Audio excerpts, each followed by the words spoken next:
कक्षा प्रगति पर है। धीरे धीरे ये कक्षा जो हमारी, नमस्ते आचार्य जी। हाँ नमस्ते, योग दर्शन की कक्षा अब समाप्त होने वाली है। तो कल का पूर्व कक्षा का जो विषय था वो थोड़ा गंभीर था, कुछ प्रश्न भी थे, टीकाकार, भाष्यकार और हिंदी टीकाकार, इन सब के विचारों पर थोड़ी समीक्षा करनी चाहिए, क्योंकि जब अध्ययन करते हैं तो विषय स्पष्ट होना चाहिए हमारे सामने। जितना विषय स्पष्ट होगा उतनी अधिक एकाग्रता और आर्ष साहित्य के प्रति निष्ठा होगी। जहाँ विषय अस्पष्ट है आप स्पष्ट रूप से अध्ययन करके उस पर संकेत करें। हो सके कई बार जो अध्येता है तो उनको भी कई बार भ्रांति हो जाती है, तो अब आज देखते हैं उन विषयों को एक बार और, ताकि विषय भी हमारे सामने स्पष्ट हो जाए। यहाँ आपको दिखाई पड़ रहा है 7वें सूत्र पे हम थे।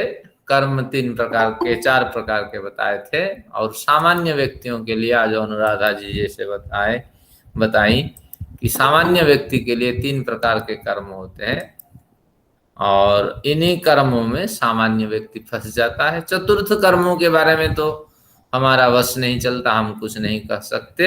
अशुक्ल अकृष्ण कर्म करने के लिए हमें संन्यासी आदि स्थिति को प्राप्त करना होगा। तो अभी तो ये स्थिति हमारे बाहर है हमारे। अब आते हैं अगले प्रकरण में, जो अगला सूत्र पिछले बार का ही सूत्र है लेकिन महत्वपूर्ण सूत्र है।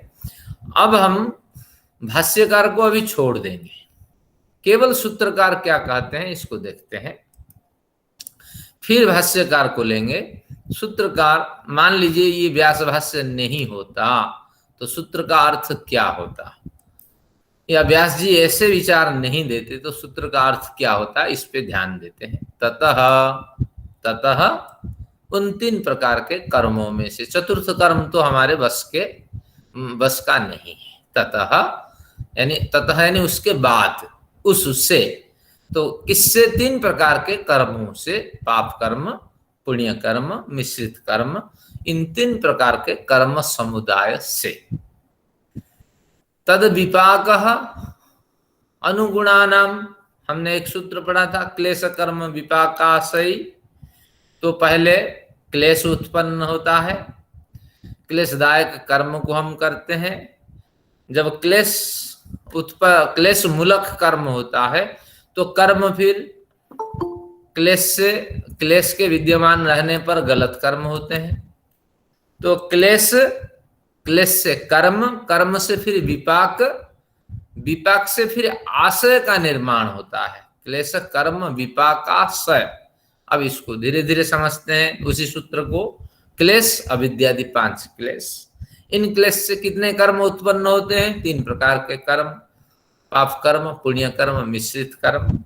क्लेश कर्म विपाक, जब कर्म तैयार हो गया तो उसका फल आएगा। कर्म के 3 फल होते हैं, जो भी कर्म करते हैं, पहला परिणाम है, दूसरा प्रभाव है, तीसरा फल है। उसका नाम फल है, वही कर्माशय में जाता है। यानी क्लेश की विद्यमानता, अविद्या की विद्यमानता, अविद्या से प्रेरित होकर के हमने 3 प्रकार कर्मों में से कोई कर्म किया या सारे कर्म मिला जुला कर हमने किए। अगर कर्म हो गया तो उसके 3 प्रकार के फल मिलेंगे। क्या है? पहले परिणाम, दूसरा प्रभाव, तीसरा फल। परिणाम यानी तत्काल कुछ फल मिलेगा। मैंने किसी को चांटा मार दी तो तत्काल वो भी एक चांटा मार देगा या 2 मार देगा, लात भी मार सकता है। तो तात्पर्य हुआ परिणाम, तत्काल मिलने वाला फल को कहते हैं। फिर प्रभाव, इसके बाद मारने के बाद वो छोड़ेगा नहीं, कई दिन तक वो हमारा पीछा भी करता रहेगा। देखते ही तो तुझे देखते ही मारने की इच्छा होती है, तेरी शक्ल देखने लायक नहीं है। तो इसलिए इस तरह एक दबाव बना रहता है एक बड़े लंबे समय तक। हमने एक चांटा मारी, देखिए कितनी स्थितियों से हमें गुजरना पड़ रहा है। तो एक तो चांटा खाए, दूसरा उसका प्रभाव भी बना रहा साल भर, जब तक वो भूल नहीं गया, जब तक उसका जो राग द्वेष आदि मेरे प्रति वो खत्म नहीं हुआ। तो ये हुआ प्रभाव।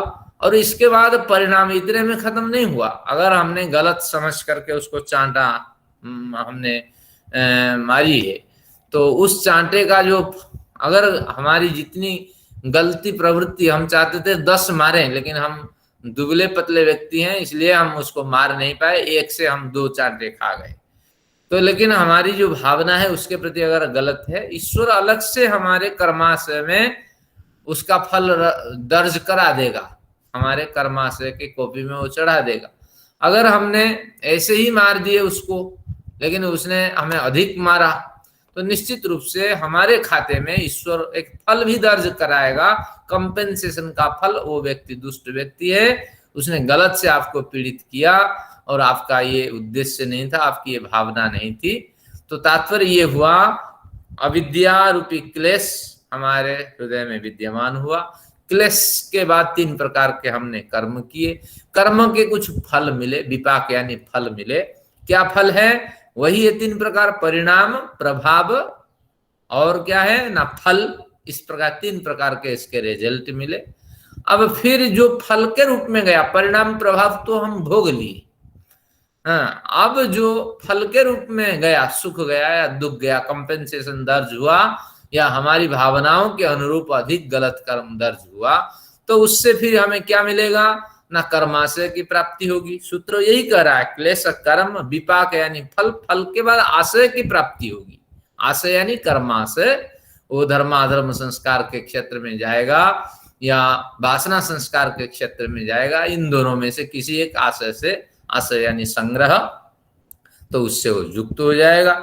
जब युक्त होगा तो फिर क्या होगा ना, जाति आयु भोग की प्राप्ति होगी, किसी प्रजाति में जन्म होगा, और कुछ उसका जो एक्सपेक्टेड जो ड्यूरेशन है, उस जैसे बिल्डिंग बनती है, हमने उस दिन सुना, बिल्डिंग बनती है तो उस बिल्डिंग की एक एक्सपेक्टेड आयु निर्धारित होती है कि कम से कम ये ब्रिज है या ये नहर में ये डैम बन रहा है, तो उसकी आयु लगभग इतनी होनी चाहिए, इसके बाद इसको डिस्पोज कर देना। डैम में तो खतरा होता है, उसी में वो डिस्पोज कर देते हैं।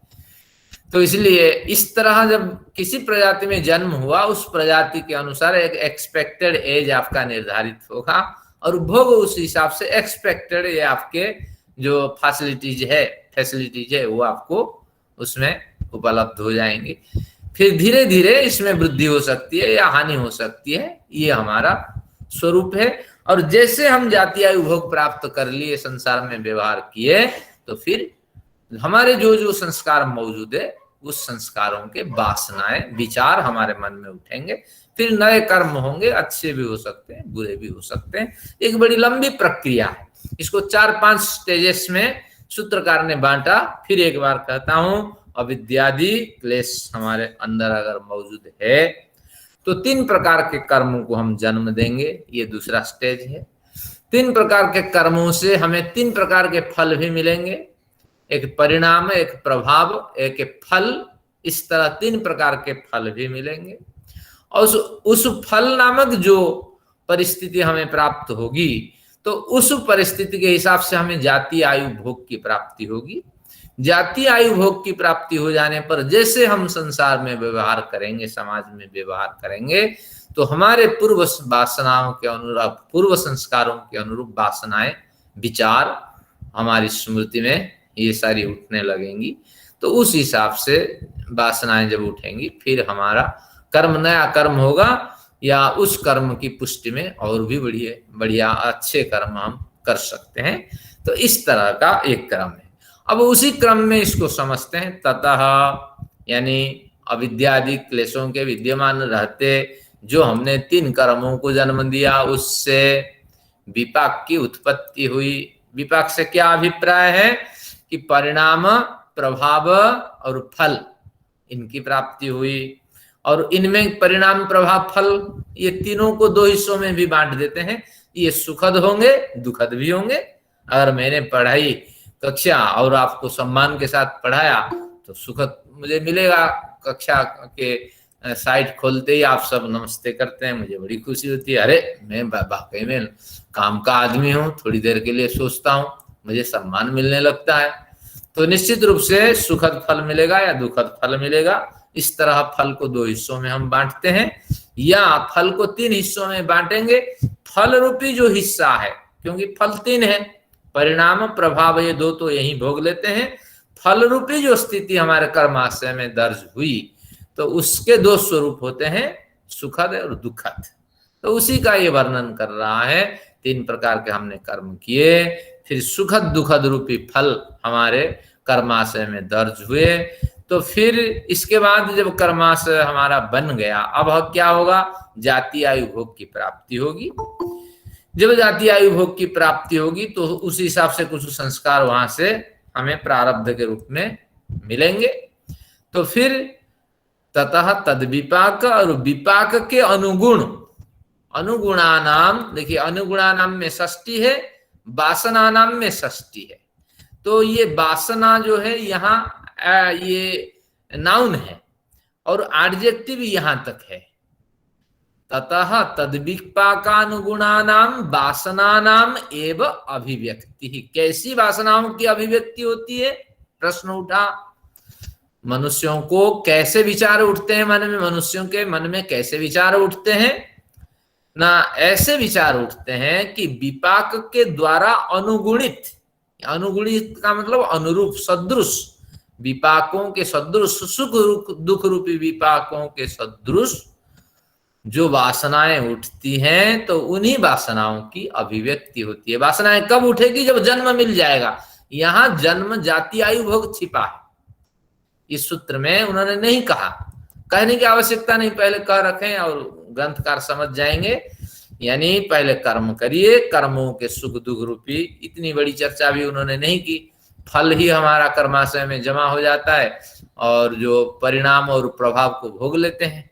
तो इसलिए सुख दुख रूपी जो फल है, उस फल के अनुरूप ही वासनाओं की अभिव्यक्ति होती है। यानी फल के अनुरूप हमारा जाति आयु भोग हमें प्राप्त होते हैं। हमारे जाति आयु भोग हमें जब प्राप्त हो जाते हैं, फिर उस शरीर में हमें क्या होती है कि वासनाओं की अनुभूति होती है। अब इसको जिनके पास पेन है नोट करिए, श्वेताश्वतर उपनिषद के 5.10, अगर उपनिषद नहीं है तो एक खरीद लीजिए। तो उसमें 5.10 में कहा गया है, श्लोक सुन लीजिए, नैव स्त्री न पुमानेशः न चैवायम नपुंसकः। जिसे आप जीवात्मा कहते हैं, संस्कृत वाले तो उसको पुल्लिंग में कहते हैं, हिंदी वाले तो इसको स्त्रीलिंग में प्रयोग कर लेते हैं। बल्कि हिंदी वाले कभी स्त्रीलिंग में इसका प्रयोग नहीं करते थे। ये जो उर्दू भाषा का प्रवेश हुआ तो हमारे बहुत से शब्दों को उन्होंने बदल दी, हमें तो बड़ा विकृत उन्होंने बना दिया। और हमारी अग्नि को हम आज को किस लिंग में व्यवहार करते हैं, हिंदी में स्त्रीलिंग में। वायु को किस लिंग में व्यवहार करते हैं, स्त्रीलिंग में। तो इसी तरह उन्होंने आत्मा को भी स्त्रीलिंग में बदल दिया। तो इसलिए ये उर्दू भाषा के प्रवेश हो जाने से ये सारी स्थितियां बदली और जानबूझ करके उन्होंने हमारे भाषा को बिगाड़ने की भी कोशिश की है। क्योंकि यहाँ देवताओं की बड़ी चर्चा होती है तो इसलिए आत्मा को उन्होंने स्त्रीलिंग बना दी। तो अब क्या कहते हैं कि भले ही स्त्रीलिंग हो या पुल्लिंग हो, ये जो श्वेताश्वतर उपनिषद 5.10 में कहा, नैव स्त्री न पुमानेशः न चैवायम नपुंसकः, ये आत्मा पुरुष नहीं है, स्त्री नहीं है और नपुंसक व्यक्ति भी नहीं है, हिंजड़ा भी नहीं है। तो ये क्या है, यद यत शरीरम आधत्ते, वो जिस शरीर में प्रवेश कर जाती है, तेन तेन संयुज्यते, उस शरीर में वो अपने को वही समझने लगती है। यानी अगर आपकी आत्मा मेरे शरीर में प्रवेश कर जाए तो मेरे शरीर में जो अंतःकरण मौजूद है, ये केवल आत्मा के साथ तो अंतःकरण तो चलता ही है, तो आपके अंतःकरण यहाँ प्रवेश करके मेरे शरीर को पुरुष के अनुसार ही अनुभव करेगी आपकी आत्मा। ऐसा नहीं है कि मेरे शरीर में आकर के आपकी स्त्री प्रधान आत्मा यहाँ स्त्री अनुभव करेगी। तो इसी तरह अगर मेरी आत्मा किसी दूसरे पशु योनि में चली जाए तो वहां पशुत्व का ही अनुभव करेगी आत्मा। वहां ये अनुभव नहीं कर सकती कि मैं इस तरह क्या है ना योग दर्शन पढ़ाने वाले विद्वान की आत्मा हूं। तात्पर्य यही है, इन्होंने स्पष्ट किया, यत यत शरीरम आधत्ते, जिस जिस शरीर को आत्मा प्राप्त हो जाती है उसके पूरे संस्कार वहीं समाप्त हो जाते हैं, बा वहां शिथिल हो जाते हैं, या पूरे संस्कार सूक्ष्म होके विद्यमान रहते हैं। तेन तेन सयुज्यते, शरीर जाति आयु भोग के अनुरूप सयुज्यते, उस तरह आत्मा का व्यवहार होने लगता है। तो बहुत से टीवी चैनल है, सीरियल है, वो कई बार इस तरह दिखाते हैं कि दो व्यक्तियों की मृत्यु हो गई, महिला और पुरुष, फिर किसी तांत्रिक ने दोनों की आत्मा को फिर वापस प्रदान कर दिया, और आत्मा गलती से पुरुष के महिला में पुरुष के, शरीर तो वही है लेकिन पुरुष शरीर में महिला का ज्ञान होता है, महिला के शरीर में पुरुष का ज्ञान होता है। इस तरह दिखाते हैं, हम देखते हैं, मैंने भी कई बार देखा है। तो तात्पर्य ये हुआ, ये सरासर गलत है। वही आत्मा, पुरुष शरीर की आत्मा महिला शरीर में प्रवेश करने पर शास्त्र कहता है कि महिला के समान वो व्यवहार करने लगती है, और महिला की आत्मा पुरुष के शरीर में प्रवेश करने पर पुरुष के समान व्यवहार करने लगती है। आत्मा में कोई लिंग नहीं होता है, कोई भेद नहीं होता है। बिल्कुल वही बात यहाँ स्पष्ट है कि जैसे हमने कर्म किया, फिर उसका सुख दुख रूपी फल प्राप्त हुए उसके, और उस फल के अनुरूप ही हमें जाति आयु भोग की प्राप्ति हुई, और उस जाति आयु भोग में हमारा प्रवेश होते ही हमारी सारी वासनाएं और उस जाति आयु भोग के अनुरूप बन गई। ये बिल्कुल इतना ही सूत्र कहता है। अब योग दर्शनकार इसमें क्या लगाते हैं कि देखिए, न ही दैव कर्म विपच्यमानम। योग दर्शनकार का सारांश है कि अगर आपने मनुष्य शरीर को 3 हिस्सों में उन्होंने बांटा, एक देवता शरीर में विद्यमान मनुष्य, यानी उचित उत्तम विद्वानोचित और पुण्य कर्म, इसको पवित्र आत्मा जिसे हम कहते हैं, जो हमेशा ही निष्काम कर्म का अनुष्ठान करते हैं, ऐसी आत्माओं की संज्ञा देव संज्ञा होती है। वह मनुष्य है लेकिन उनको हम देव कहते हैं, जो निष्काम कर्मों के अनुष्ठान करते हैं। वही मनुष्य है नारकम, जो नरक, नरक यानी नृणाम क्लिश्नाति, मनुष्यों को कष्ट देने वाला जो जन्म है, जिस जन्म में हमारे रहते हम दूसरे मनुष्यों को कष्ट देते हैं, उनको जीने ही नहीं देते हैं। तो ऐसा अगर हमें जन्म मिलता है मनुष्य होने पर भी, उस जन्म का नाम है नारकीय मनुष्य जन्म है। और एक सामान्य मनुष्य है जो दाल रोटी के लिए संघर्ष करता है, उसको राजनीति से कोई लेना देना नहीं है, और उसको सुख, देश की क्या स्थितियां चल रही है, पाकिस्तान कहाँ हमला कर रहा है, चाइना क्या सोच रहा है, इसके बारे में कोई चिंता नहीं है। उसको तो दाल रोटी की व्यवस्था देखनी है। तो 3 तरह के मनुष्यों को बांट दिया कि दैव मनुष्य, नारक मनुष्य और सामान्य मनुष्य। तो उन्होंने कहा, भाष्यकार ने, कि दैव मनुष्य की स्थिति में आपने जो उत्तम कर्म किए हैं, जो निष्काम कर्म किए हैं, वही मनुष्य जन्म आपको मिल जाएगा। लेकिन अगर नारक मनुष्य जन्म आपका कर्मा से आपको दिया है, आपको जाति आयु भोग के रूप में मनुष्य का जन्म मिला, लेकिन नारकीय मनुष्य का जन्म मिला, उत्तम कर्म तो करते रहे, लेकिन उत्तम कर्म जब आप किए तब उससे पूर्व की जो स्थिति है उसमें भयंकर गलत कार्य आप कर रखे थे, अंतिम पर्याय में आपने थोड़े अपने को सुधारा, तो इसलिए इतना नहीं आपके कर्माशय में अच्छे कर्म गए, इतने नहीं गए जिसके कारण से आपको दैव जन्म मिले। तो आपको पहले नारक जन्म भोग करना ही ईश्वर देता है। तो इसलिए अगर नारक जन्म में आप आ गए, यानी मनुष्यों को कष्ट देने वाले, स्वयं दुखी होने वाले ऐसे जन्म को अगर आपने प्राप्त कर लिया, तो आपको दैव जन्म के कर्म नहीं मिलेंगे। इन्होंने कहा अगर आपको सामान्य मनुष्य का जन्म मिला तो दैव जन्म में जो अच्छाई आपने की है तो उसकी वासना, उसके संस्कार ये आपको नहीं मिलेंगे। किसने कहा? ये इन्होंने कुछ नहीं कहा, सूत्रकार, ये जो भाष्यकार है इन्होंने इस तरह कहा। लेकिन यहां निषेध नहीं है। अगर नारक जन्म में उन्होंने प्रवेश किया, दैव कर्म करने वाला व्यक्ति अगर नारकीय जन्म को उन्होंने प्राप्त कर लिया, लेकिन यहाँ निषेध नहीं है, ऑप्शन नहीं है उसके पास कि वो दैव कर्म के अधिकारी नहीं हो सकता। अगर कोई अच्छा व्यक्ति मिल जाता है, जीवन बदल जाता है, तो उसके पास सुप्त संस्कार अभी मौजूद है। किसके? दैव कर्म के संस्कार।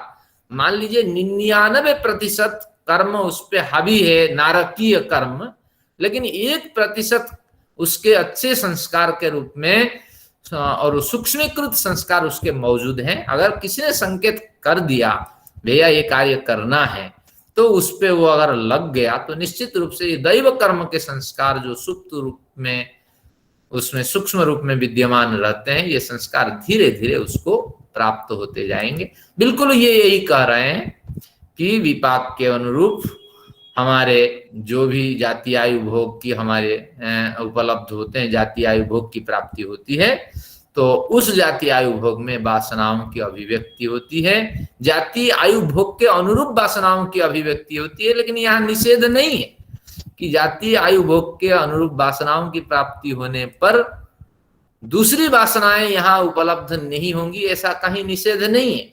लेकिन ये 99%, 90 या 99% तो जाति आयु भोग प्रभावी रहेंगे ही रहेंगे।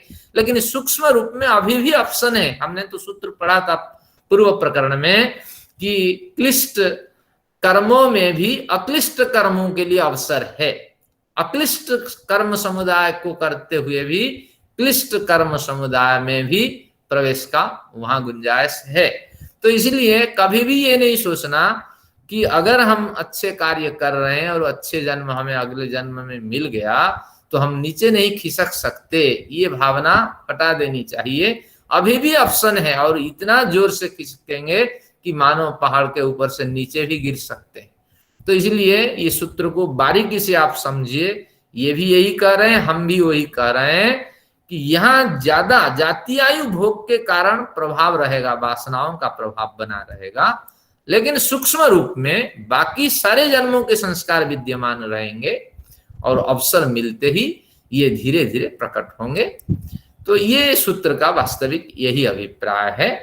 शायद हमारे ये सचदेवा साहब और अनुराधा जी के अभिप्राय के अनुरूप इसका व्याख्यान हुआ हो। एक बार आप हाँ या ना बोलिए, फिर आगे बढ़ते हैं। सचदेवा साहब, प्रश्न जो तो देश काल जाति का व्यवधान हो जाता है कि जैसे मनुष्य जाति के बाद में आपको कोई और जाति मिली, या मान लीजिए पहले कोई शेर था, अब वो गाय बन गया। अब शेर जब गाय बन गई तो गाय के सामने वो मीट अगर आ जाएगा, अगर उसको शेर वाले संस्कार रहेंगे तो कहेगी हाँ मैंने पहले भी खाया था, बड़ा अच्छा है। लेकिन गाय तो मीट नहीं खाएगी ना, उसके संस्कार तो नहीं आएंगे। इस सूत्र को संस्कार है वही रहेंगे उसमें। आपका जो प्रश्न है अगले सूत्र से संबंधित है, तो अगले सूत्र पे चलते हैं। हाँ, अगले सूत्र पे चलते हैं। ये सूत्र क्लियर हो गया मुझे लगा, आगे अगले सूत्र पे देखते हैं एक बार। हाँ, वो देश जाति काल का अगला सूत्र है। तो तात्पर्य ये हुआ कि हमारे कर्म हुए, कर्मों के कर्माशय में कर्म गए और उस हिसाब से पाप पुण्य निर्धारित हुआ, अच्छा बुरा फल निर्धारित हुआ, जाति आयु भोग की प्राप्ति हुई। फिर उस हिसाब से हमें अपने संस्कार वासनाओं के रूप में या संस्कार से वासनाओं की जो स्थिति है उस रूप में हमारी स्थिति हमें प्राप्त हुई। अब क्या कहते हैं अगले सूत्र में देखते हैं एक बार। सूत्रकार क्या कहते हैं? जाति देश काल व्यवहितानाम, जैसे वहां कहा था षष्ठी विभक्ति का प्रयोग करके वासना नाम, एक बार इसको देखिए, इसी सूत्र के तर्ज पे लिखा है तद्विपाकानुगुणानाम वासनानाम एव अभिव्यक्ति ही। अब वही कह रहा है, इसी में भी षष्ठी है, जाति देश काल व्यवहितानाम। यहां दो ऑप्शन होंगे, वासनानाम, आगे सूत्रकार कुछ नहीं कहते, वासनानाम प्राणी नाम वा, ये आपको जोड़ना पड़ेगा अपनी तरफ से। ये दोनों इनके नाउन है, प्राणी नाम वासना नाम वा। यहां दो अर्थ ले सकते हैं। जाति देश काल व्यवहिता नाम, व्यवहित का मतलब है कि व्यवहित का मतलब दूरी, व्यवहित का मतलब अंतराल, व्यवहित का मतलब है कि फासला, व्यवधान, इस तरह कई अर्थ होते हैं। अब कहते हैं कि वासनाओं की तो प्राप्ति होगी, जाति आयु भोग की प्राप्ति हो गई, तो अब कहते हैं कि जो वासनाएं अभी हमें मिलने चाहिए थी, दैव कर्म में हमने अच्छे कर्म किए थे, उसकी वासनाएं तो मिलनी थी, लेकिन जब नारक जन्म हुआ तो नारकीय फल हमें भोगना पड़ा। लेकिन जो हमने अच्छे कर्म किए वो वासनाएं हमें भोगनी है या नहीं, उसका फल हमें भोगना है या नहीं। अगर भोगना है तो कब भोगना है, कैसे भोगना है। यहाँ नारकीय कर्म हमने कर दिया और नारकीय कर्मों में 1000 नारकीय कर्म हमारे हो गए, तो फिर हम तो उसी में फंसते हुए चले गए। तो फिर जो दैव कर्म हमने किया था उसका कोई फल हम भोग नहीं पाए। तो अब समाधान देते हैं कि जाति देश काल व्यवहितानाम प्राणिनाम, प्राणियों के लिए व प्राणियों के बीच जाति यानी विविध प्रजातियों में जन्म हो जाने पर, देश विविध देशों में जन्म हो जाने पर, विविध काल भूत भविष्य वर्तमान किसी काल में जन्म हो जाने पर, व जाति देश काल के व्यवधान बने रहने पर, जाति देश काल का अंतराल बने रहने पर, कई जातियों में आपका जन्म हो जाने पर, कई देशों में आपका जन्म हो जाने पर, कई कालों में आपको विविध शरीर प्राप्त हो जाने पर भी आपके जो संस्कार है, आपकी तदनुरूप जो वासनाएं हैं, जो आपके संस्कार जन्य भोग है, आनंतर्यम, उनके साथ आपकी निकटता बनी रहेगी। यानी हजारों जातियों में आप गुजर जाने पर भी जब आपको अनुकूल जाति की प्राप्ति होगी तो उस जाति में आपको आपके संस्कार मिल जाएंगे। ये एक ऑप्शन है। 1000 देशों में आपके जन्म हो जाने पर भी जो आपके संस्कार हैं, जब आपको अनुकूल स्थिति प्राप्त हो जाएगी, जाति देश अनुकूल देश की प्राप्ति हो जाएगी, तो आपको संस्कार मिल जाएगी।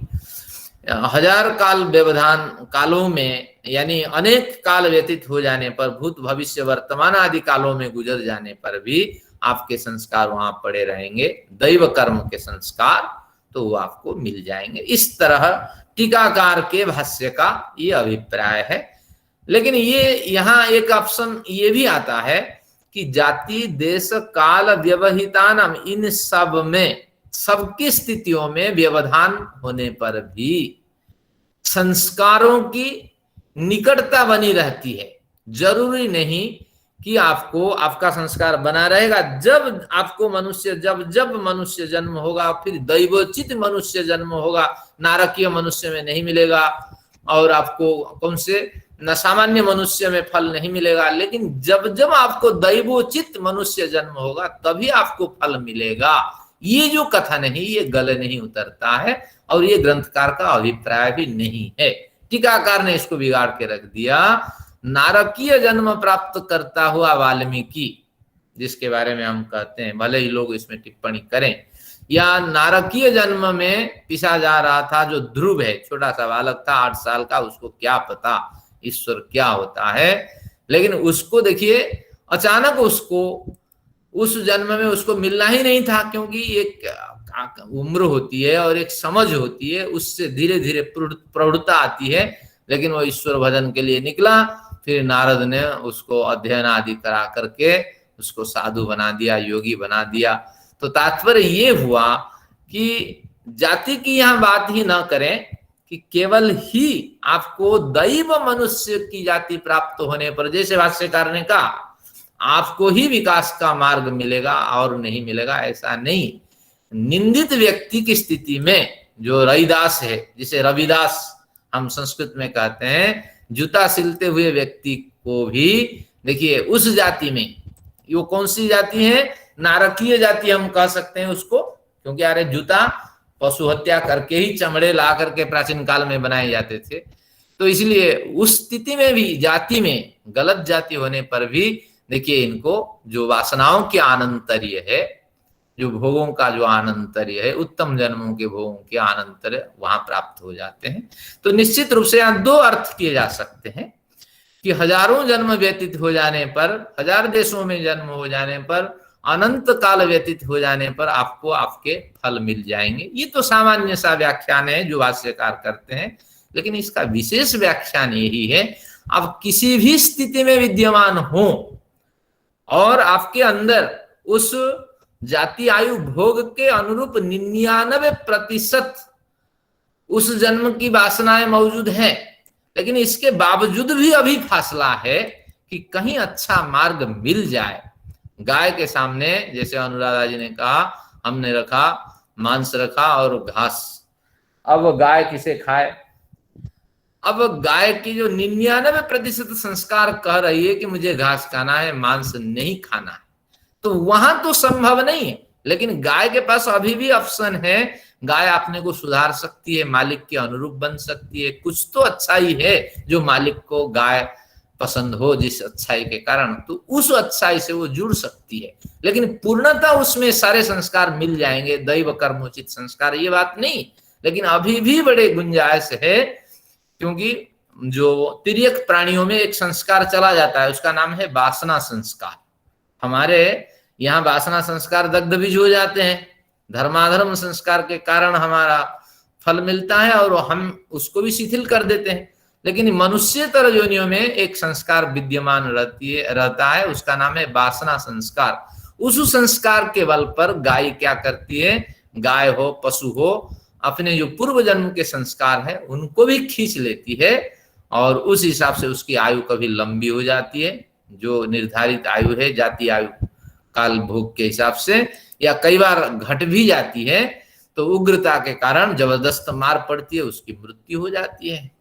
तो इस तरह अगर साधुता बरतती है तो मालिक बढ़िया भोजन खिलाता है और गाय की उम्र भी बढ़ जाती है, उसकी बढ़िया सेवा करता है। तो इसलिए आपको ये भावना पड़ेगा कि मांस और घास, इन दोनों में 99% तो अपने संस्कार जाति आयु भोग के उसमें हावी है। तो यहां गाय कोई निर्णय नहीं कर पाएंगी। लेकिन कुछ ऐसे अवसर हैं गाय जिन अवसरों को सुधार सकती है, तो उस अवसर में भी वो अपने में परिवर्तन कर लेती है। देखिए, शेर भी कई बार अपने मालिक को खाता भी नहीं है, मालिक के साथ मित्रता आचरण करता है। कुत्ते में कितने बड़े परिवर्तन हो जाते हैं, कुत्ते स्वयं को भी नहीं काटता, दूसरों को भी नहीं काटता। तो इस तरह कुछ प्राणियों में इस तरह है। लेकिन सर्प के साथ मित्रता भी नहीं की जा सकती है, क्योंकि उसकी एक चोट से जान जा सकती है। लेकिन कुछ लोगों ने प्रयत्न भी किया है विषधर सर्प के साथ भी मित्रता बनाने की। तो इस तरह ये कुछ ऑप्शन है। ये सूत्र गंभीर सूत्रों में से एक है। केवल भाष्यकार के साथ न जाइए, क्योंकि सारी व्यवस्थाएं हमारी गड़बड़ा जाएगी। क्योंकि क्लिष्ट संस्कार में भी अक्लिष्ट संस्कार होते हैं, तो अक्लिष्ट संस्कार में भी क्लिष्ट संस्कार होते हैं। किसी भी जाति में, किसी भी देश में, किसी भी काल में आपको अभी भी ऑप्शन है कि आपने पूर्व संस्कार को अगर प्राप्त करना है तो तदनुरूप आप कार्य करें, अनुकूल आचरण करें, तो कुछ ना कुछ संस्कार मिलेंगे। 99% अपने संस्कार हावी हैं, तो थोड़े से ही संस्कार आपको उसमें मिल सकते हैं। तो इस तरह मैं समझता हूं शायद अनुराधा जी का जो गाय के घास और मांस, ये विचार स्पष्ट हो गया होगा। हम भाष्यकार के विपरीत भी नहीं जाते हैं और न ही सूत्रकार के विपरीत जाते हैं। तो दोनों तरह के इसका व्याख्यान हो सकता है, तो आप समझते नहीं, थोड़ा क्लियर तो नहीं हुआ। जैसे मतलब देश और जाति और काल का अंतराल हो गया, जाति का अंतराल हो गया। जाति ले रहे हैं, इसमें जाति को समझाना ज्यादा आसान है। तो जाति का अंतराल हुआ, तो मुझे जो लग रहा था कि जब मनुष्य के बीच में 3 योनियां और आ गई, फिर मनुष्य योनि आई दोबारा पे, तो आपके उस मनुष्य योनि में बीच की 3 जातियों के संस्कार फिर नहीं आएंगे, क्योंकि वैसे भी वो तो भोग योनि है, उसमें तो संस्कार बने ही नहीं। फिर मनुष्य वाले संस्कार ही मनुष्य योनि में आपके पास आए, अच्छे या बुरे जो भी थे। तो विषय मुझे भी क्लियर नहीं हो रहे हैं आपके, क्योंकि दोबारा आपको और स्पष्ट करना होगा ताकि मैं विषय को कंप्लीट समझ सकूं, फिर विचार कर सकूं।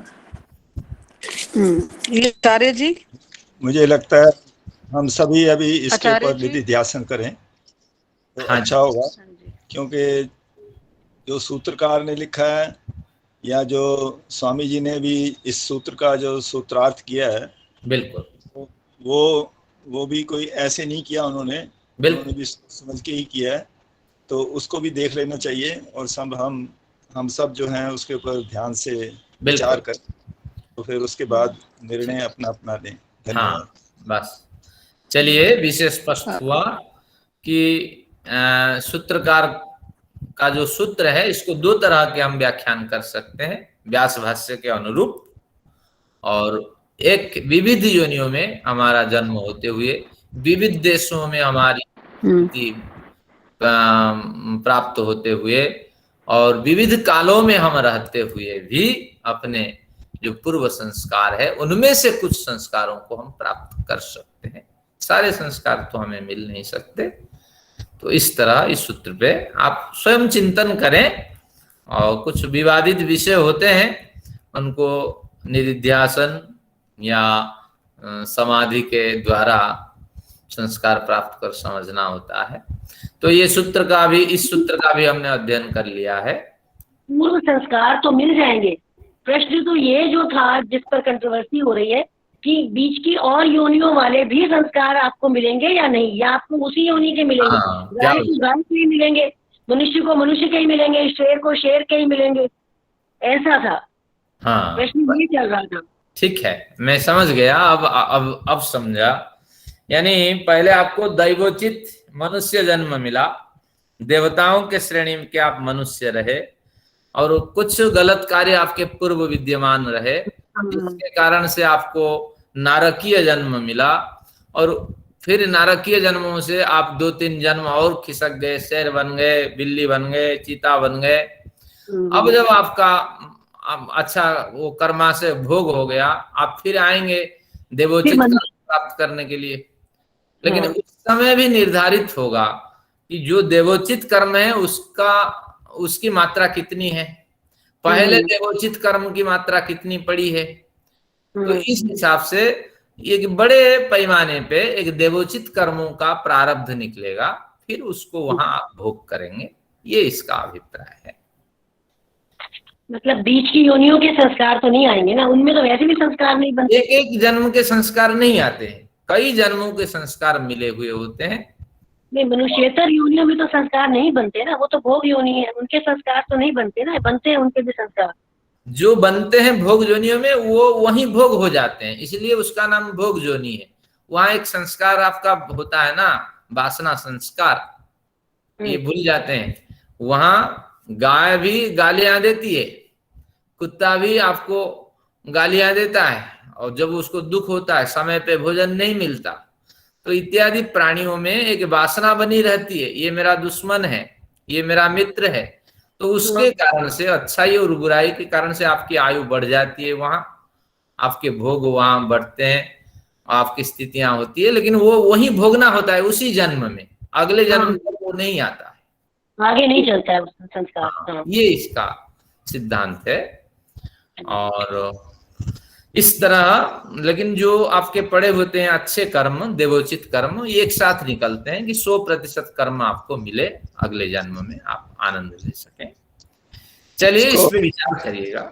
इसको आगे बढ़ाते हैं। उससे पहले मैं सूत्रार्थ जो स्वामी जी का है वो जरूर पढ़ूंगा। और इसको पढ़ने के पश्चात फिर आप दोबारा से इसको सोचें सभी। तो सूत्रार्थ है, मनुष्य आदि जाति स्थान तथा काल के व्यवधान से युक्त वासनाओं की भी समीपता होती है। स्मृति और संस्कारों के सदा समान विषयक, इसको पढ़िए साथ, स्मृति और संस्कारों के सदा समान विषयक होने से, अर्थात पूर्व जन्म के संस्कारों के अनुरूप ही इस जन्म में स्मृति उत्पन्न होती है। तो ये अनुराधा जी और जो मैं कह रहे थे, तो ये जो है इसको विषय को इसी प्रकार जो क्लियर हो रहा है। बाकी फिर दोबारा से आप लोग सोचें सब, और फिर इसको अब आगे बढ़ें। 10वां, इन्हीं पंक्तियों को मैं फिर एक बार समझा देता हूं ताकि विषय स्पष्ट हो जाए। मनुष्य आदि जाति हो गई, स्थान हो गया। स्थान क्या है कि आपको और दूसरे प्लैनेट हो या अमेरिका हो, यूरोप हो, स्थान हो गया। और काल, किसी भी काल। मनुष्य आदि योनि क्या हुई? मनुष्य आदि से अभिप्राय है पशु है, पशु ले लीजिए, वृक्ष ले लीजिए, कीट पतंग, मनुष्येतर दोनों हो गई ना इसमें, फिर तो मनुष्य आदि। मनुष्य और मनुष्येतर जाति दोनों आ गई। हाँ, किसी भी स्थान में, काशी हो, वाराणसी हो या दिल्ली हो, कहीं भी आपका जन्म हो जाए और काल का व्यवधान हो जाए, व्यवधान यानी अंतराल हो जाए, होने से युक्त वासनाओं की भी समीपता होती है। यानी इनके व्यवधान होने पर, हजार जातियों में पैदा हो जाने पर, हजारों स्थानों से गुजर जाने पर, तीनों कालों में आप कई बार गुजर जाने पर भी, इतना व्यवधान होने पर भी जो स्मृतियां हैं उसके साथ आपकी समीपता बनी रहती है। यानी अनुकूल समय होने पर वो स्मृतियां आपको मिल जाती हैं। स्मृतियां या वासनाएं आपको मिल जाती हैं, उनके भोग, जो वासनानिष्ठ भोग है, वो मिल जाते हैं। फिर कहते हैं स्मृति और संस्कारों में सदा समान विषय को होने से, जैसे संस्कार होंगे ऐसी स्मृतियां होगी, और जैसी स्मृति होगी ऐसे संस्कार होंगे। कई बार होते हैं, गाय आदि प्राणी है, वो कब करते हैं संभोग आदि, कब करते हैं, उनके संस्कारों के अनुसार वासनाएं होती हैं। वो दूसरों को देख करके संभोग आदि नहीं करते, संस्कार प्रधान कुछ चित्त होता है, उस संस्कार से स्मृतियां बनती है। लेकिन मनुष्य आदि प्राणी है, पहले देखता है, इसके बाद संस्कार बनता है। अच्छा, हठात इसका संस्कार क्रियाशील नहीं होता है। मनुष्य का संस्कार बाद में क्रियाशील होता है। पहले वो पढ़ने जाएगा, पहले दूसरी तीसरी क्लास पढ़ने के बाद फिर उसकी बुद्धि तेज होगी। अचानक वो कलम पकड़ते ही लिखेगा नहीं। तो इसलिए ये कुछ भेद होते हैं, लेकिन जरूर नहीं सब जगह ऐसे हो। कई बार संस्कारों से स्मृतियों की प्राप्ति होती है, कई बार स्मृतियों से भी संस्कारों की प्राप्ति होती है। समान विषय को होने से ये इस तरह योग्य समय आने पर और योग्य जन्म में, योग्य प्रजाति में ये संस्कार मिल जाते हैं, ये स्मृतियां सक्रिय हो जाती हैं। इतना सा विषय है, अर्थात पूर्व जन्म के संस्कारों के अनुरूप ही इस जन्म में स्मृति उत्पन्न होती है। और यहाँ 99% आपको लिखनी पड़ेगी, सारी स्मृतियां पूर्व जन्म के अनुरूप नहीं है। अगर ऐसे मानेंगे तो हमारा व्यवहार ही नहीं चलेगा और सिद्धांत ही गलत हो जाएगा। तो यहाँ कुछ ऑप्शंस और भी हैं, इस तरह इस पे विचार करें। धन्यवाद। 2 कक्षाएं इस पे गंभीर कक्षाएं हो गई। अब ये तासा मनादित्वम चाशिसो नित्यत्वात्, आज की काव्य श्रृंखला में अनुराधा जी ने बढ़िया इसको प्रश्न भी उठाया और समाधान भी किया कि निश्चित रूप से ये वासनाएं समाप्त नहीं होंगी, कर्मा से शिथिल तो हो जाएंगी, हो जाएगा, लेकिन वासनाएं जो है प्रवाह से नित्य है, ये समाप्त नहीं होंगी। क्यों? चाशिसो नित्यत्वात्, मनुष्य हमेशा अपनी भलाई चाहता है, अपने कल्याण के लिए चाहता है, और जीवात्मा का उद्देश्य ही है। जीवात्मा कभी भी नहीं चाहता दुख प्राप्त करें। तभी तो हम 2 कक्षाओं से पढ़ रहे हैं कि विषय हमें स्पष्ट हो जाए, वास्तविक क्या कहना चाहते हैं सूत्रकार।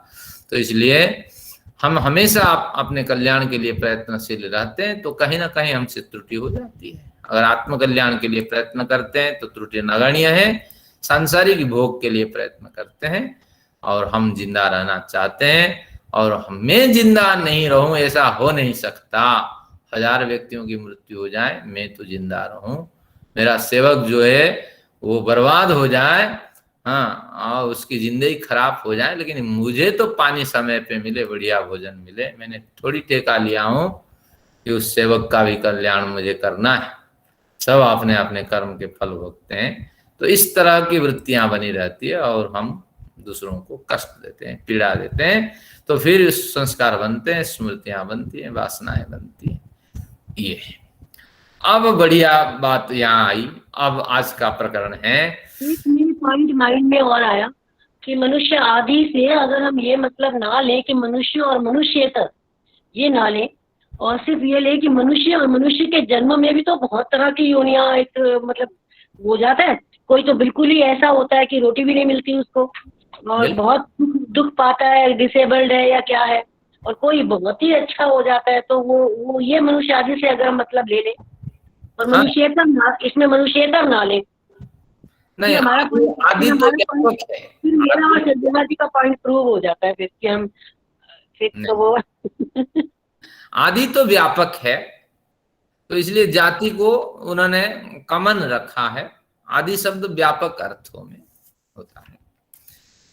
चलिए, अब हेतु फलाश्रय आलम्बने संगृहीतत्वा देशाम अभावे तदभावः, ये एक सूत्र है। ये सूत्र कहता है ये वासनाएं अगर अनादि है, अनादि यानी बड़े लंबे समय तक ये वासनाएं चली रहती हैं, और वासनाएं कब शुरू हुई हैं और कब खत्म होगी, ये इसकी अगर सही सही हम फिगर आउट इसका नहीं कर पाते हैं, तो फिर ये वासनाएं कैसे सक्रिय बनी रहती है।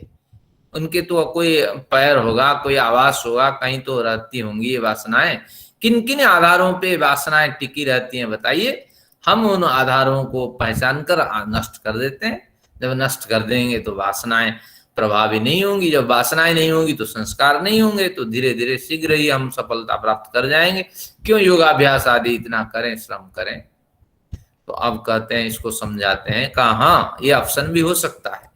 हेतु फलाश्रय आलम्बनई, जिनके पास पेन है ये 4 बिंदु लिखिए। वासनाएं इन चारों पे टिकी हुई होती है, एक हेतु पे, एक फल पे, एक आश्रय पे, एक आलंबन पर। तो हेतु, फल, आश्रय, आलंबन, इन 4 पैरों पे ये वासनाएं टिकी हुई होती है। तो संग्रहितत्वात् ये वासना इन 4 पैरों से संग्रहित होती है। फिर कहते हैं एसाम अभावे तदभावः, इन चारों का अभाव कर दीजिए। हेतु, फल, आश्रय, आलंबनों का अभाव कर दीजिए, इनको काट डालिए। तो जही शत्रु महाबाहो काम रूपम दुरासदम, गीता में पंक्ति आती है कि असंग शस्त्रेण दृढ़ेन छित्त्वा, निष्काम कर्म रूपी तलवार से खूब दृढ़ता के साथ आप वार करिए तो निश्चित रूप से आपके कर्म बंधन टूट जाएंगे। तो तात्पर्य ये हुआ कि निश्चित रूप से इन बंधनों को आप काट दीजिए, यही हमें बांध रखते हैं। अब ग्रंथकार ने कुछ नहीं बताया कि हेतु कौन है, फल कौन है, आश्रय कौन है, आलम्बन कौन है। तो फिर हमें भाष्य पे डिपेंडेंट होना पड़ा कि भाष्यकार क्या कहते हैं, और भाष्यकार जो कहते हैं अपने विचार कहते हैं। हम ग्रंथकार के विचारों को सुनने के लिए मतलब योग्य नहीं हो पाए। चलिए समझते हैं। तो पहले यही समझते हैं स्वामी जी क्या कहते हैं, इनको पढ़ करके। तो हेतु, फल, आश्रय, आलंबन। हेतु या भाष्यकार को क्यों न समझे, स्वामी जी को क्यों समझे। अब हेतु जो है, यहाँ हेतु को स्पष्ट करते हैं। अस्य च प्रतिक्षणमावर्तमानस्य अविद्या नेत्री मूलम सर्व क्लेशानाम इत्येष हेतुः। अविद्या को ये हेतु मानते हैं। अविद्या के आने पर सारे क्लेश आ जाते हैं। अस्मिता, राग, द्वेष, अभिनिवेश। अविद्या ना समझ, विपरीत ज्ञान और अज्ञान, और सर्वथा क्या है, ना तुच्छ ज्ञान है, निरर्थक ज्ञान है, जिसपे हम श्रम करते हैं और हाथ कुछ नहीं लगता, कुल्लू के बैल के समान चलते हैं और शाम को थका मंदा, हमें कुछ नहीं मिलता। बड़ी उपासना करते हैं, बड़े मंत्र याद करते हैं, बड़े कुछ करते हैं, लेकिन अपने में सुधार नहीं करते। मंत्र बोलते बोलते बोलते बोलते पूजा पाठ करते थक जाते हैं और हमें कुछ नहीं मिलता। तो उसका नाम अविद्या है, विपरीत ज्ञान है और अज्ञान है। तो अस्य च प्रतिक्षणम आवर्तमानस्य षडर चक्रस्य, कहते हैं 6 तरह के चक्र होते हैं। 6 तरह का चक्र क्या है देखिए। धर्म, अधर्म, धर्माचरण करते हैं, कभी अधर्माचरण करते हैं, कभी सुखाचरण करते हैं, कभी दुखाचरण करते हैं, सुख दुख में पिसते हैं। राग द्वेष उत्पन्न होता है, सुख को प्राप्त करने के प्रति आसक्ति राग, और दुखों को प्राप्त न करना है इसलिए द्वेष उत्पन्न होता है। तो इसको 6 चक्र कहते हैं। ये भाष्यकार, ये जो ऊपर की पंक्ति है इसको पढ़ने से समय खराब होगा, लेकिन कोई खास नहीं है। देखिए, धर्मात् सुखम, अधर्मात् दुखम। धर्माचरण से सुख की उत्पत्ति होगी, अधर्म से दुख की उत्पत्ति होगी। तो सुख दुख की बात हुआ। फिर सुखाद राग और दुखाद द्वेष, सुख दुख से द्वेष उत्पन्न होगा। ततस्य प्रयत्नस्तेन मनसा वाचा कायेन परिस्पन्दमाना परम अनुगृह्णाति अपहन्ति। तो इस तरह परम अनुगृह्णन्ति में हम किसी को पसंद करेंगे, किसी को अनुग्रह प्रदान करेंगे, उसके लिए बहुत कुछ देंगे, और किसी के लिए अनुग्रह नहीं देंगे कि उसको घर से निकालेंगे, उसके प्रति द्वेष भाव रखेंगे, तो इस तरह राग द्वेष की उत्पत्ति होती है। तो षड चक्रम संसार चक्रम, एक चक्र है संसार जिसमें 6 अरे लगे होते हैं। तो संसार चक्र में 6 अरे कौन कौन है? तो धर्म अधर्म सुख दुख राग द्वेष है। तो कहते हैं अस्य च प्रतिक्षणम आवर्तमानस्य षड चक्रस्य, 6 अर वाले चक्र जो प्रतिक्षण घूम रहा है, अविद्या नेत्री, उस चक्र की मूल जो है अविद्या है, वो नेत्री है, आगे आगे ले जाती है हमारी वासनाओं को, हमारी वृत्तियों को, वही मूल है। सर्व क्लेशानाम इति ऐसा हेतु, यही हेतु है। तो इतनी पढ़ने की कोई आवश्यकता नहीं, आप समझ लेना। हेतु की जगह पे लिख दीजिए अविद्या। ये सूत्र तो आपको याद रहनी चाहिए, हर एक साधक को ये सूत्र याद होता है। तो हेतु ऊपर एरो लगा के लिख दीजिए, अविद्या ही हेतु है। और फल क्या है? फल है, देखिए, फलम तु यमाश्रित्य यस्य प्रत्युत्पन्नता धर्माति न ह्यपूर्वजनः, यही फल है। यानी फलम तु यमाश्रित्य यस्य प्रत्युत्पन्नता, जिस लौकिक फलों को प्राप्त करके हम में प्रत्युत्पन्नता उत्पन्न होती है, यानी विलक्षण बुद्धि उत्पन्न हो जाती है और समाज में बड़े बड़े काम करते हैं, प्रतिष्ठा आदि प्राप्त करते हैं। हाँ, तो वही हमें चाहिए। अभी लुक्रेटिव एजुकेशन क्या है? मैं तो अपने बच्चे को वही पढ़ाना चाहता हूँ, क्योंकि अरे बच्चा कुछ कमाए, भविष्य में कुछ बने। हाँ, लेकिन क्या बने? लुक्रेटिव एजुकेशन से आदमी बने, लेकिन वो वास्तविक ऑथेंटिक एजुकेशन से ना जुड़े। वो तो हो जाएगा, धीरे धीरे कर लेगा।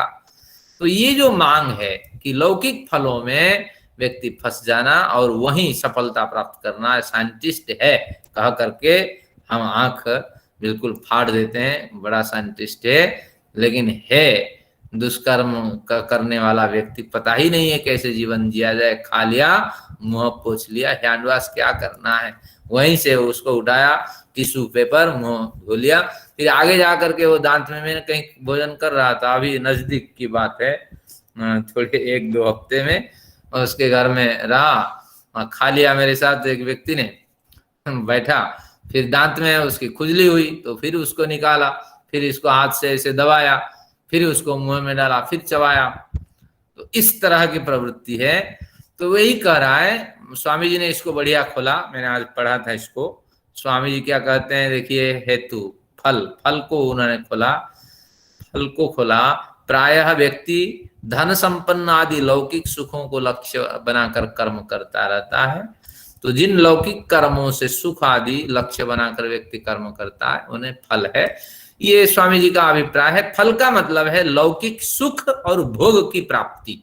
तो यहाँ पर जो हेतु फल आलम्बन है, तो यहाँ फल के ऊपर लिख दीजिए लौकिक सुख और भोग की प्राप्ति। लौकिक सुख मिले ऐसी बढ़िया चलनी चाहिए और भोग बढ़िया मिलना चाहिए, बोलते ही तुरंत कार्य हो जाना चाहिए। हाँ, तो ये सारा हेतु हो गया, फल हो गया। व्यक्ति को कष्ट हो या कुछ हो, इससे क्या फर्क है। तो हेतु फल हो गया। आश्रय, अब आश्रय को देखते हैं, क्योंकि कुछ हमारे पतंजलि जी लिखते तो हम चलते उस पे, अब भाष्यकार पे डिपेंडेंट होना पड़ता है। तो आश्रय का मतलब है चित्त। चित्त को यहाँ कहता है मनस्तु साधिकारम आश्रयो वासनानाम, चित्त और अंतःकरण इनके आश्रय है। आश्रय यानी आधार है, इन पे ये पलते हैं। ये वासनाएं कहाँ पलती हैं? मन और इंद्रियां हैं। तो ये वासनाएं यही निवास करती हैं, यही इनका घर है, ये डेरा डाल के यही रहती हैं। तो यहाँ लिख दीजिए क्या है ना, मन प्रधान अंतःकरण में इनका आश्रय है।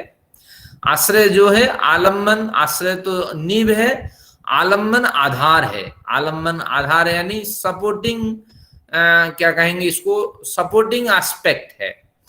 तो यानी आलम्बन का मतलब है स्त्री और पुरुष, ये दोनों है। पुरुष के लिए स्त्री आलम्बन है, स्त्री के लिए पुरुष आलम्बन है।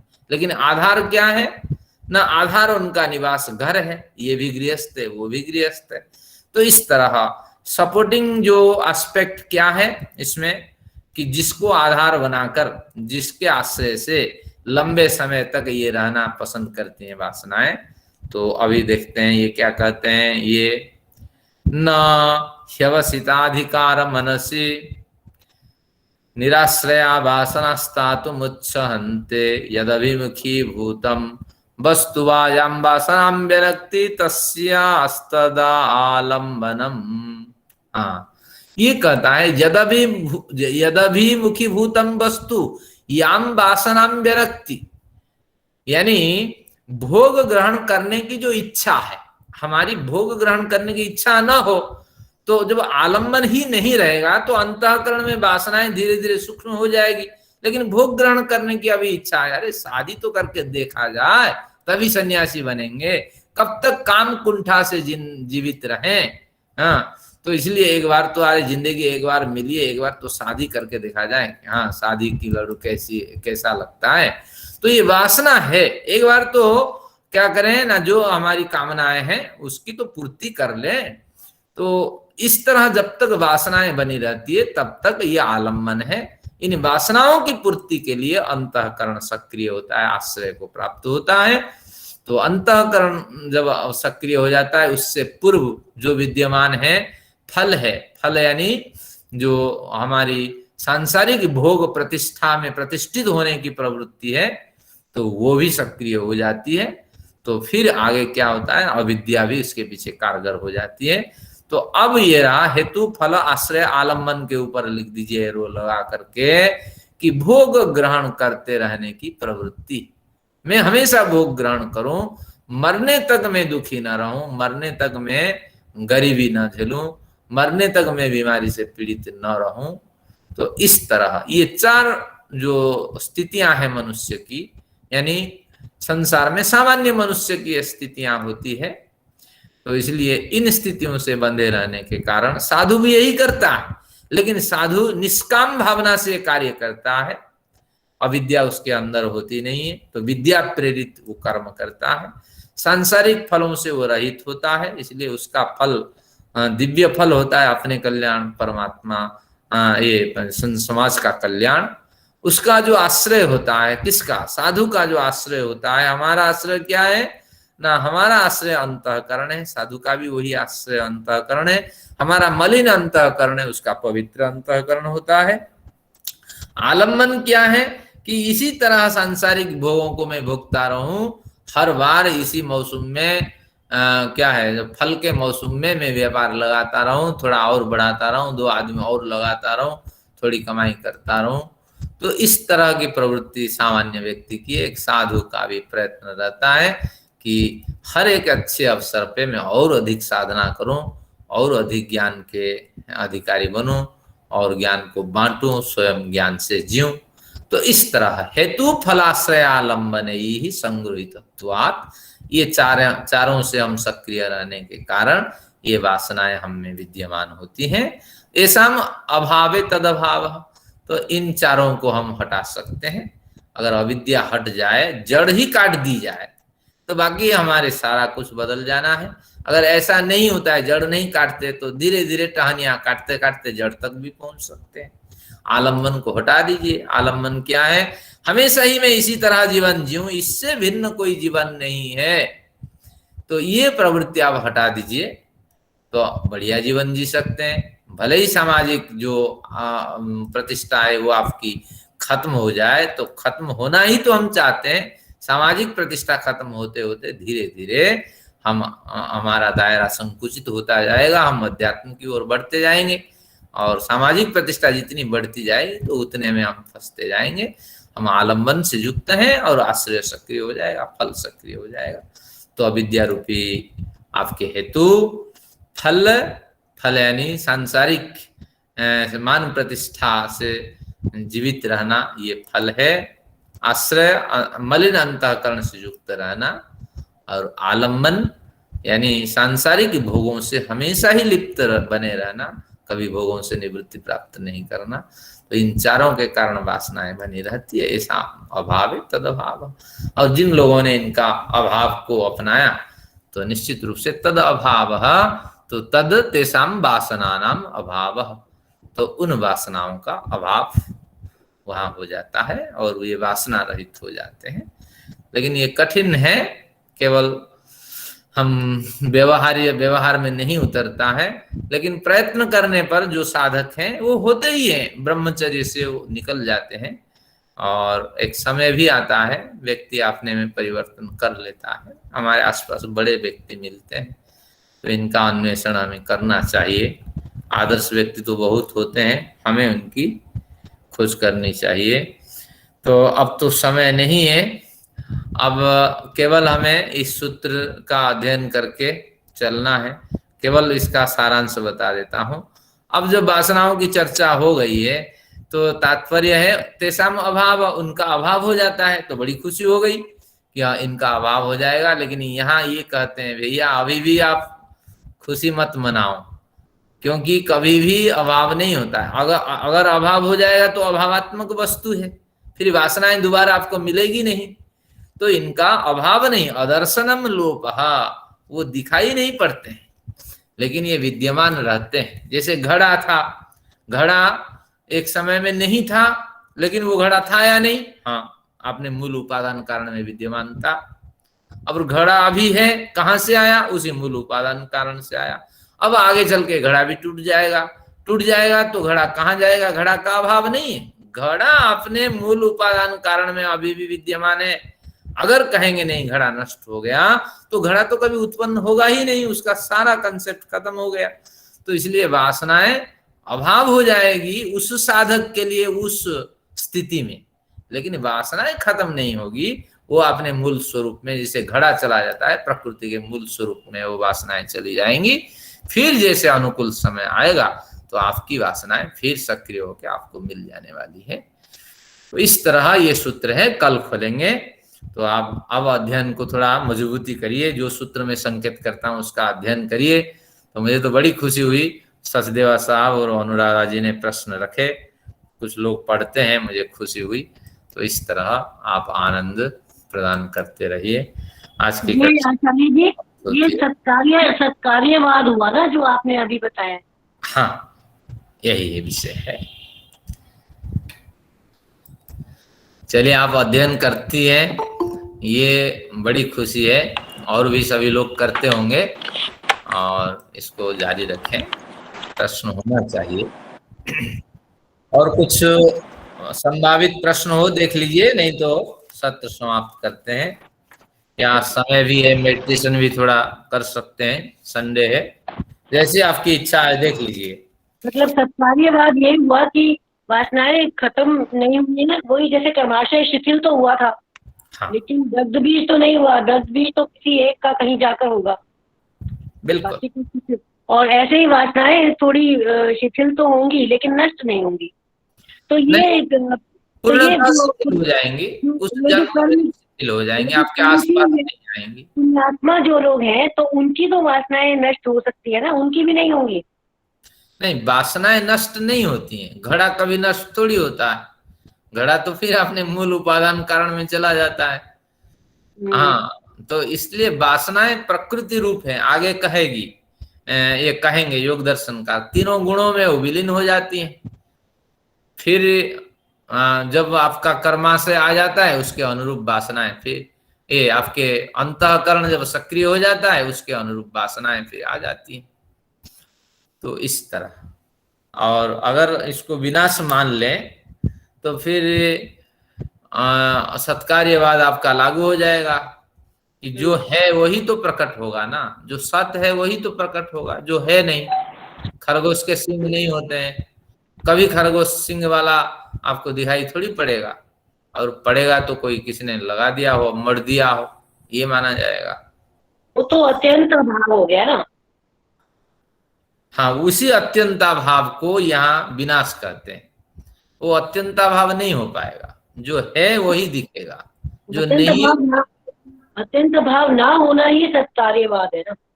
हाँ, यही है, जो सत्य है वो हमेशा ही विद्यमान रहेगा, लेकिन वो कभी व्यक्त में कभी अव्यक्त में, कभी दिखाई पड़ेगा कभी नहीं पड़ेगा। घड़े के स्थिति में दिखाई पड़ता है। अब कभी आप सोचिए कितनी बड़ी सृष्टि है ये हमारी, लेकिन एक समय ऐसे आएगा कि जैसे ये पृथ्वी है, अगर सूर्य की रोशनी खत्म हो जाए, कितनी बिल्डिंग्स बनी है, कितने ब्रिज बनी है, मेट्रो चल रहा है, ये सारा कुछ सिकोड़ करके खत्म हो जाना है। और घड़े जैसे ये फूले हुए थे, बड़े व्यवहार में आ रहे थे और सिकुड़ जाएंगे। तो उसी तरह ये सारी सृष्टि सिकुड़ जाएगी, क्योंकि ये सत में इनकी उत्पत्ति हुई है और फिर जब प्रयोजन समाप्त हो जाता है तो फिर अव्यक्त हो जाते हैं ये। तो इस तरह इसका अभिप्राय है। तो वासनाएं इस तरह। आश्रय आपने क्या बताया था? और तो आश्रय का जरा एक बारी बता दीजिए। आश्रय का हेतु, फल, आश्रय, आलम्बन। मलिन अंतःकरण को आश्रय कहते हैं, मलिन अंतःकरण। अच्छा, जिसमें चित्त और इंद्रियां। शुद्ध भी तो हो सकता है ना, मलिन हो चाहे शुद्ध हो, दोनों तरह। मलिन, बिल्कुल मलिन और शुद्ध अंतःकरण। ये आश्रय है वासनाओं का। शुद्ध नहीं होगा, क्योंकि वासनाओं को, हाँ वासनाएं अच्छी भी होती हैं, बिल्कुल ये भी होगा, शुद्ध और मलिन दोनों होंगे। दोनों ही होंगे ना। पुण्यात्मा के तो शुद्ध हो जाएंगे अंतःकरण। अच्छी वासनाओं के कारण हमें अच्छी गतिविधियां तो मिलती है, अच्छी गति। आश्रय में मलिन अंतःकरण और शुद्ध अंतःकरण, हाँ ये आश्रय है वासनाओं के। बिल्कुल। आश्रय और आलंबन में फिर फर्क क्या? थोड़ा ज्यादा क्लियर नहीं हुआ। हाँ, हेतु फल, फल और इसमें फल और आलंबन में फर्क। हेतु तो अविद्या है, हेतु तो अलग है, फल भी अलग हो गया, निष्काम कर्म या दूसरे कर्मों का फल अलग हो गया। आश्रय और आलंबन में क्या फर्क है? तो मलिन अंतःकरण, अंतःकरण हमेशा ही मलिन मार्ग में आपको प्रेरित करेंगे।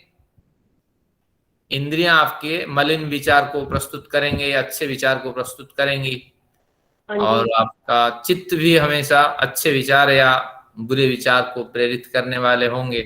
साधन है, आधार है, इन्हीं आधारों पे ये रुकते हैं, ये वासनाएं रुकती हैं। ये आधार अच्छे हो सकते हैं, गलत भी हो सकते हैं, ये आधार। आचार्य जी, आश्रय हो गया ना, फिर आलंबन मेरा भी है। आलंबन, हाँ, आलम्बन का मतलब है, हमने आलम्बन को क्या लिया कि आलम्बन का मतलब है कि मैं इसी तरह भोग भोगता रहूं, सांसारिक भोग में हमेशा इसी तरह भोगता रहूं। हाँ, ये मेरा जो उद्देश्य चरितार्थ होता रहे, इससे अधिक में भोगता रहूं। ये हाँ, कुछ रंजना जी कुछ कह रही थी शायद, रंजना मैडम जी, या? हाँ जी, हाँ, एक प्रश्न मेरा भी है। जैसे है किसी के कर्म बहुत ही निकृष्ट हैं, मतलब बहुत, जैसे इस जन्म में भी उसके इतने खराब कर्म, किसी कहते हैं नाली का कीड़ा जिसको कहते हैं एक तरह का, वो वैसा मनुष्य है, तो वे दूसरी योनियों में चला गया, ठीक है, और वहां जाने के बाद दूसरी योनि में कैसे प्रवेश करेगा? 50-50 कर्म तो उसके समझ लो खत्म ही हो गए। मनुष्य योनि नहीं समझा, मतलब बड़े निंदित व्यक्ति रहे वो। आगे, हाँ, बहुत निंदित उनके कर्म तो बड़े खराब रहे।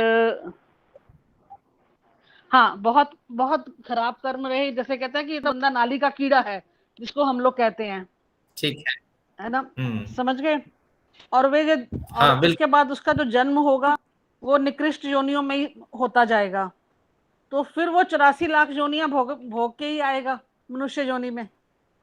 नहीं, 84 लाख का कहीं उल्लेख नहीं है हमारे शास्त्र में, ये पौराणिक विचार है, ऐसा कुछ नहीं। फिर मनुष्य योनि में फिर कैसे आएगा? कि जैसे इसमें लिखा है जब 50-50 कर्म होते हैं, पाप पुण्य, हाँ जी, तो जब 50-50% कर्म देखा जाएगा तभी वो, हाँ जी, ठीक है, इसी को क्लियर करते हैं। एक निंदित व्यक्ति है, हम सब निंदित व्यक्ति हैं, हमारे कुछ बड़े गर्हित कर्म हैं, हम कभी शास्त्रों को आचरण में नहीं उतारते हैं। अब हमारी जब मृत्यु होगी, हमारा हमारा कर्म हमें मिलेगा, और उस कर्म में देखा जाएगा पुण्य अधिक है, पाप अधिक है। हो सकता है कि हम निकृष्ट समझते हैं, हमारे कर्माशय में पहुंचने के बाद बड़े कर्म जो पिछले कर्म में निकले थे, तो वो तो पाप कर्म निकले थे, पुण्य कर्म अभी कर्माशय में अधिक मात्रा में है। ये इस जन्म के कर्म जाने के बाद हमें पुण्य जन्म मिल सकता है, क्योंकि उतने गलत कार्य नहीं है जितने हमारे कर्माशय में अभी हजारों जन्म के कर्म पड़े हैं। जरूरी नहीं कि एक नाली के कीड़े जिसे कहते हैं वो व्यक्ति अगले जन्म में गलत जन्म को प्राप्त करे, वो कर्माशय निर्धारित करेगा। अगर कर्माशय में गलत कर्म पड़े हैं, इस जन्म के गलत कर्म वहां मिले, दोनों कर्म मिल गए, तो अब देखा जाएगा बराबरी किसका है। तो हम गलत कर्मों में चले गए, निकृष्ट योनियों में हमारा जन्म हो गया, वहां भोगेंगे उस कर्म को, फिर भोग करके आएंगे। उस समय हमारा कोई नया कर्म नहीं होगा। मनुष्य जन्म में ही कर्म होते हैं, लेकिन भोग योनियों में कर्म नहीं होता है, कर्म भोगना होता है। और वहां भोगते भोगते थोड़ी अवधि बढ़ जाती है, थोड़ी घट भी जाती है। ये दोनों स्थितियां होती है। जैसे सजा पाने वाले व्यक्ति को जल्दी भी छोड़ देते हैं और थोड़ी देर रोक देते हैं। ये कुछ सिद्धांत हैं, ये आपको मानना पड़ेगा। फिर हमने भोग लिया, नाली के कीड़े के जो संस्कार थे, वो गलत संस्कार, उसको भोग लिए, फिर हम कर्माशय पे आके पहुंचे। तो वहां फिर देखा जाएगा कि अभी जो कर्माशय में कर्म बचे हैं उनमें पाप अधिक है या पुण्य अधिक है। फिर इस हिसाब से अगर पाप अधिक है, फिर एक आपका प्रारब्ध निकलेगा, फिर उसको भोगेंगे। अब भोग करके फिर आ करके यहाँ पहुंचेंगे, तो फिर जितने कर्म निकलेंगे बराबरी से अधिक नहीं निकलेंगे, बराबरी लेवल पे ही आपको ला करके जन्म छोड़ देगा। यानी पाप पुण्य इतना है, अब इतने छोटे से जन्म इसको दे दिया जाए, सर्प का जन्म, कि 12-13 साल में ये आ जाए और बराबर। तो ये कुछ इस तरह सिद्धांत है। फिर बराबरी लेवल पे आप आ गए 2-4 जन्म भोग करके। और कईयों के बड़े गर्हित कर्म होते हैं, हजारों जन्म तक वो चक्कर लगाते हैं, पेड़ पौधे खड़ा कर देते हैं बना करके, और बैक्टीरिया, फंगी, वायरस के हिसाब से जन्म होता है, हर पल पैदा होना मरना, इस स्थितियां बनी रहती है। तो ये भोग करके फिर हम आते हैं। तो जितने भोग योनि के प्राणी हैं, इनके कर्म नहीं बनते हैं, नया कर्म नहीं बनते हैं, और जो बनते हैं उसी जन्म में वो भोग लेते हैं। ये इनका सिद्धांत। आचार्य जी अच्छी तो एक मनुष्य की योनि के बाद फिर मनुष्य योनि, फिर लगातार मनुष्य योनि मिलती जा सकती है, मिल सकती है, क्योंकि कर्माशय निर्धारित करता है। अगर इस जन्म में हम मनुष्य जन्म में हैं, निश्चित रूप से हमारा कर्माशय पुण्य प्रधान है। ये हमें ईश्वर का धन्यवाद करना चाहिए और खुशी मनानी चाहिए कि पुण्य प्रधान कर्माशय से हमारा जन्म हुआ है। हम अपने को बिगाड़ रहे हैं यहाँ, तो ये कर्म जाएगा वहां, तो कुछ तो पुण्य हम निकाल करके ले आए हैं प्रारब्ध के रूप में। अब हमारा अगर ये कर्माशय वहां पहुंचता है, हिसाब होता है कि गलत कर्माशय है, तो 2-4 जन्म और गलत भोग योनियों में हम जा सकते हैं, 2-4 जन्म हमें मिल सकते हैं, या अधिक गलत कर्म है तो हजारों जन्म हमें मिल सकते हैं। और ये भी तो हो सकता है ना, फिर मनुष्य योनि मिलती जाए। हाँ, अगर अच्छा कर्म है और अंत में फिर आप मोक्ष प्राप्त कर लेंगे। अच्छा कर्म है तो सामान्य मनुष्य से हम ऊपर उठ चुके हैं, नारकीय मनुष्य से ऊपर उठ चुके हैं, और नारकीय और देव मनुष्य के बीच में है, तो हम देव मनुष्य की स्थिति भी मिल सकती है।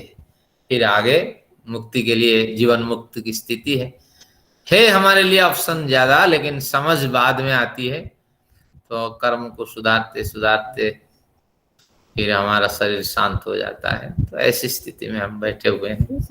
वाला सिद्धांत तो गलत है कि एक मनुष्य योनि मिली तो अगली योनि आपको 80 लाख योनियों भुगतने के बाद ही मनुष्य योनि मिली। नहीं, ऐसा नहीं, ये तो बिल्कुल गलत है फिर। हाँ, ये तो कर्माशय पे निर्भर करता है, ईश्वरीय व्यवस्था है। और हम तो अपने हाथ से निर्धारित कर लेते हैं कि हमारा रहन सहन व्यवहार कैसा है। निश्चित रूप से हमें अच्छा जन्म मिलेगा, इसी उम्मीद के साथ हमें जीना चाहिए। आज से और मजबूत करना चाहिए, हमारी जो नियम व्यवस्था है, सिद्धांत व्यवस्था है, उस पर चलना चाहिए।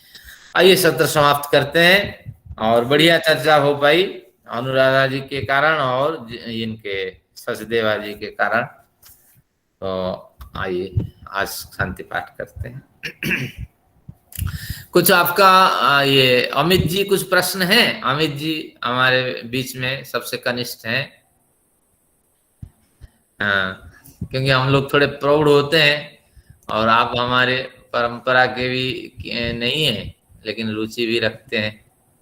नहीं आचार्य जी, कोई प्रश्न नहीं है मेरा। चलिए, आप व्यस्त हैं, स्वाध्याय कर पाते हैं या नहीं? हाँ, लगे रहिए इसमें। आइए शांति पाठ करते हैं। सभी का कल्याण हो, सभी को देवोचित मनुष्य जन्म मिले, इसी भावना के साथ। ओम द्यौः शान्तिरन्तरिक्षं शान्तिः, पृथिवी शान्तिरापः शान्तिरोषधयः शान्तिः वनस्पतयः शान्तिर्विश्वे देवाः शान्तिर्ब्रह्म शान्तिः सर्वं शान्तिः शान्तिरेव शान्तिः सामा शान्तिरेधि। ओम शान्तिः शान्तिः शान्तिः। ओम। वैदिक अभिवादन सभी को, सप्रेम नमस्ते। ओम। सादर नमस्ते जी, बहुत धन्यवाद आचार्य जी। नमस्ते आभार आचार्य जी। हाँ जी, सबको नमस्ते। हाँ।